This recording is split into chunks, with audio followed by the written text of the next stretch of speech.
Ladies and gents, what influence youth today? Young teenagers, mature teenagers, young adults, mature adults, OAPs. Look at A328. How do empires begin? A life of reading. Check on the poll on the right hand side of the chat. A life of reading. It's not a bad thing, is it? Especially when you come to these kind of months, the cold weather. Can you make something yourself with a pen, with a pencil? Can you make something of yourself? Can you become somebody? That's down to the person with the pen, isn't it? That's down to the person. Anyway, let's moving on. Make sure you engage. Welcome. Nice to see you. Page 117.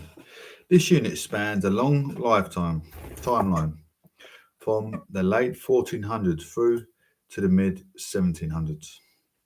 To make sense of this large period in space and to illustrate the complexity of the so-called Columbian Exchange, we will focus on the following two main geographical areas: West Africa examples of the Songhai Empire and the Spanish and the Portuguese settlement of the Canary Island and Madeira. The development of British America, Barbados in the Caribbean, and Chesapeake region of North America. Focus on these two geographic areas will give us distinct examples of trade and cooperation and empires began, competition for resources and land that escalated empire building, economic and political features that enabled the development of empire, and the blurring between state interest and the priorities of private individuals. Specific features of exploitation, especially through the enslavement and trafficking of people across the Atlantic. Resistant to empire by those who were colonized or had dealings with imperial agents. There's almost always some kind of resistance to empire building. The purpose of this unit is to prompt you to think about the complexity between relationships in empire. For example, successful British settlement of North America was not inevitable. Not all West Africans were victims of slavery, and sometimes the colonized undertook anti imperial resistance. It is also important to remember the difficulty in recovering a wide range of voices and experiences from this period.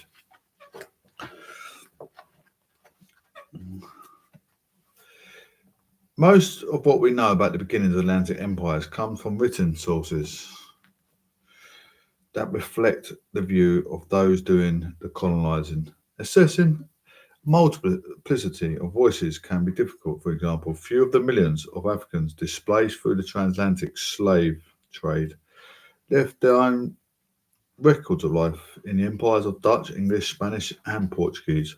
Historians often access their experiences through the sources produced by colonizers, regularly encountering language that is offensive nowadays. This is the challenge of reading against the grain in history. To produce histories of marginalised people by using source not intended to record them. It is also important to remember that legacies of Atlantic Empire remain with us in a very real sense, and the stories of a distant past remain connected to stories of the present, including campaigns for reparations and racial justice. Look on page 20.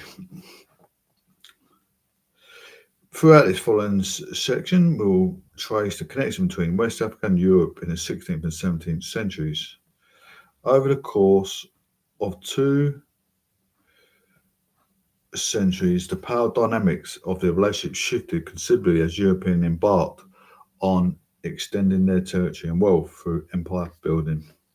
European contact with West Africa. European mariners had long-standing contact with the kingdoms of West Africa. Maps like the Catino Planisphere 1502 indicated accurate knowledge of the entire African coastline.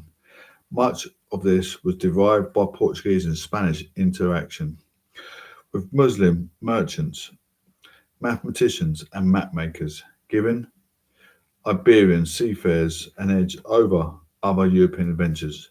However, the arrival of greater number of European sea traders at the coastlands in Guinea in the 15th century marked the beginning of a step change in the relation between West Africa and the maritime European states, and what would become the Portuguese and Spanish Atlantic empires. We know from contemporary sources that Spanish seafarers were interested in the lands, cultures, and peoples of what they so called rivers of Guinea, a geographical region stretching from modern day Senegal southwards towards Sierra Leone, in sharp distinction from the Islamic kingdoms of Sahel's grasslands and savannas. The coastlands around the Gulf of Guinea are located within the equatorial Afrotropics forested tropical regions around the river systems of Niger and Volta. These rivers provided inland access for local traders, and access to the waterways was closely defended by expert canoemen.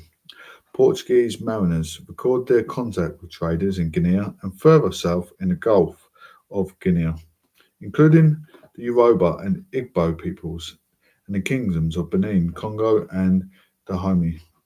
You can see that this area on the map in Figure 6.9 political and religious systems were different to those we've seen with the Songhai borders were constantly shifting through raids and tribute arrangements, and Islam had not travelled that far south. The kingdoms around the Gulf of Guinea also never quite reached the size of Sahel empires. The key motivation for the Spanish and Portuguese was trade in a range of materials, including copper, cloth, beads, cowrie, silver, and gold. By the middle of the 16th century, this trade also included people, forcibly bringing Africans to newly conquered lands in the Americas, increasingly as chattel slaves. As we have seen, chattel slave existed before the beginning of European Atlantic empires, but its adoption by European colonial adventurers and administrators in colonies in Brazil, the Caribbean, and the British North America transformed labour, economic, legal, and social land arrangements there, and also increased the scale and nature of enslavement in Africa itself. You have already seen in Unit 5 how the Portuguese and the Spanish empires began in the Americas, and you'll learn more in Unit 7 about the Portuguese trading empire in the Indian Ocean. Throughout the section, we can examine the ways in which Spanish and Portuguese colony exploits in West Africa established models of enslaved labour, which would be exported across the Atlantic, Western Africa, and the beginnings of the Portuguese Empire. Spurred on competition with other Iberian monarchies in the early 1400s, the Portuguese crown pursued expansive ambitions driven by trade. This led to the establishment of imperial outposts in the Americas, most notably Brazil from 1530, West Africa, and the Indian Ocean. All of these relied on Portugal's prior build-up of knowledge of and presence on the western African coast. The Portuguese were the first Europeans to build sustained links with states on the African Atlantic coastline. In 1415, King João I of Portuguese led a force to Ceuta in Morocco, capturing the peninsula in the hope that it would give them unfettered access to trade in African gold. They found it did not. Local Moroccans fiercely resisted the invaders, including a major military defeat of the Portuguese in Tangier in 1437. As a result, Portugal had to look further around the coast of Africa for easy access to gold markets. From the 1460s, merchants, migrants, and missionaries steadily arrived along the coastline towards the Gulf of Guinea to settle temporarily and sometimes permanently in fortified coastal settlements the Portuguese called feteras, loosely translated as trading factories, as trading forts. They usually built the enclaves with the consent of African kings and merchant elites, but relations could be volatile as the Portuguese sought to insulate themselves into long-standing Saharan gold trading networks. In 1471, the merchants Fernando Gomez reached a thriving gold trading port on the coast of the present-day Ghana, an area that Europeans would come to call the Gold Coast over the next 10 years, with the very reluctant agreement of the local Fante chief. The Portuguese constructed a major permanent flotilla, which they called São Jorge de Mina, more commonly known as Lima. The name reflects the Portuguese belief that this was veritable mine or the mine of gold. They were wrong. Put yourself in the position of a fan trader living near Lima. You have easy access to gold and coastal trade, but the main overland trading routes of the Sahel are to the north. What sorts of advantages might you see in a cooperation with the Portuguese? What about risks? Now put yourself in the position of a Portuguese trader in search of profit. What were the advantages of setting up a trade enclave in Lima? What other considerations would you have been deciding where to establish an enclave? The first Portuguese flotilla was built in 1441 to 42 at Arguin Island, off the coast of the present-day Mauritius. Trading factories need to be close to existing towns for trading networks. This was certainly the case with the second flotilla in Africa, Sir George de Mina Lima.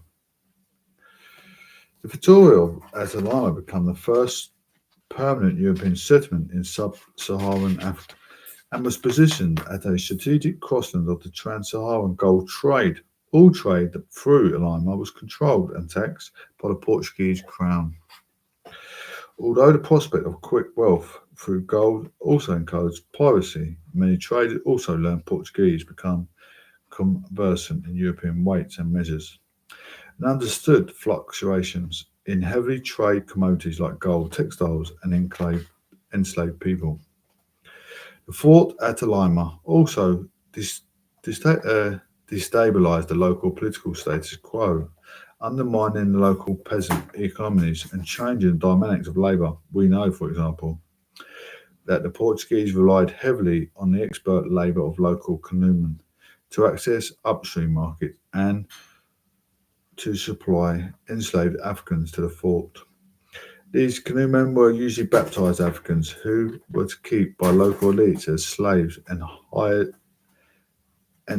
out to the Portuguese, more often employed as free labourers by merchants in trade settlements like Lima. The Portuguese governors of Lima deliberately avoided enslaving local labour within the fort in order to avoid jeopardising fragile political alliances, providing access to gold markets.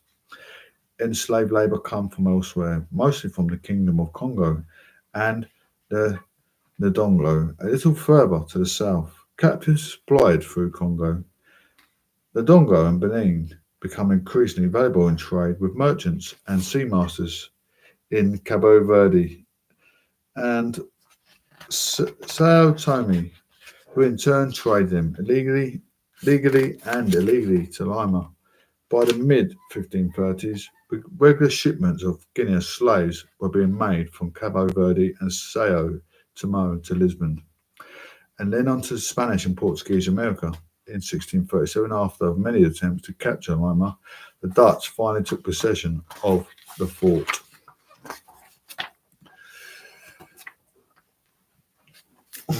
Slavery in West Africa was endemic during this period. However, slavery was not a single status. Distinctions were made between different groups, often based on ethnic origins or how long they had been enslaved captives, but routinely traded alongside commodities like gold, ivory, and cowries. In 1483, the Portuguese ventured inland and established a diplomatic and trading relationship with Congo King Nzinga Nkururu, who briefly converted to Christianity and styled himself as Joe I of Congo. The royal family of Congo became an early supplier of captives to the Portuguese, building on their already sophisticated system of enslaved people for raids and warfare.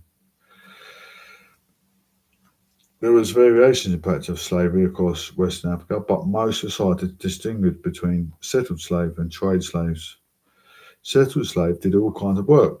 They served in the military or worked as a palace servants or agriculture labourers. Women were concubines or forced into marriage. Settled slaves were socially and legally subordinate, but their position in society could be fluid.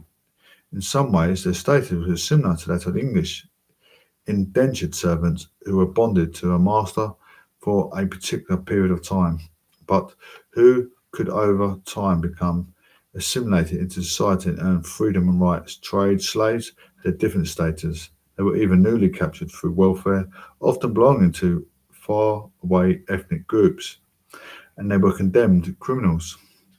The trade slaves had no rights and were almost always sold elsewhere, to often on the trans-Saharan slave trade routes. The Kingdom of Congo was prone to dynastic feuds and combative relationships with neighbouring states. Warfare and raids increased the availability of captives. Congo routinely raided its vassals. State Ngondo, present day of Angola, whose ruler, Queen Nzingi, sought alliance with the Portuguese in 1622 in return for allowing a factory to be established in the mainland of Luanda.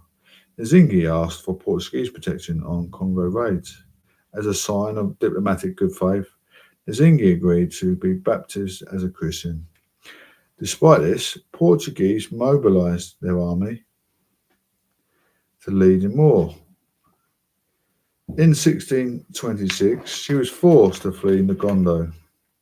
She allied with the Imbangala people to both fight the Portuguese and conquer the neighbouring state of Matamba.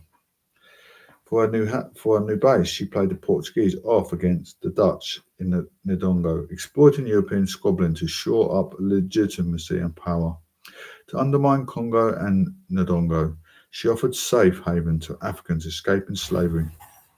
Here's where the distinction between settled and trade slavery becomes important. Matamba's economy depended on its strategic position within the slave trade network.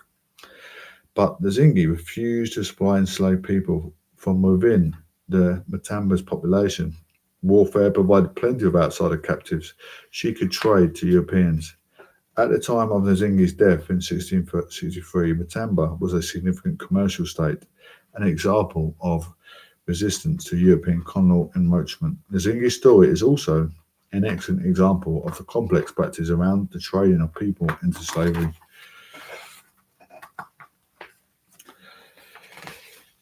Given their difficulty in negotiation with established rulers and elites on the mainland and uninhabited or sparsely populated Atlantic islands were attractive targets to the Portuguese in 1420. The Portuguese crown and Genoese bankers financed two privateers to claim the island of Madeira and Porto Santo, lying approximately 600 miles of the southwest coast of Portugal, about 400 miles due west of Morocco.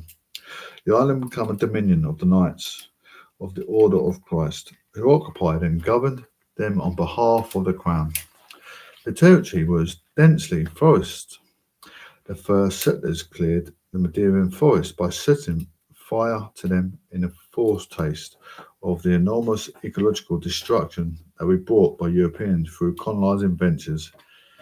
As we can see, by the end of the 16th century, most of the coastal land was agriculturally productive, with the southern coast of Madeira dominated by extensive production of sugarcane, using Madeira as a starting point. Portuguese settlers to arrive on the Atlantic islands as the Zeros by the end of the 1430s. In 1456, the Portuguese claimed the more southern island of Cabo Verde. In 1479, the island of Sao Tomé in the Gulf of Guinea, like Madeira. Tomo's climate was suitable for growing sugarcane, but Cabo Verde was prone to drought and could not sustain any export-oriented cash crops like wheat or sugar. It would, however, become the most important island trading posts for enslaved people, connecting the island economies with Northwest Africa, in particular with a minor. Occupation of the Atlantic island fundamentally changed Portugal's ambitions in West Africa, increased trade, especially of wheat, wine, and the sugarcane they were able to grow in Madeira, bolstered Portugal's political and economic ties with the kingdoms and merchants around the Gulf of Guinea, beyond the coastal areas traditionally targeted by Portuguese merchants. On the other hand, their expansion also put them in direct competition with the Spanish and the Dutch, with whom they fought a series of colonial wars, often destabilising local African politics as a result.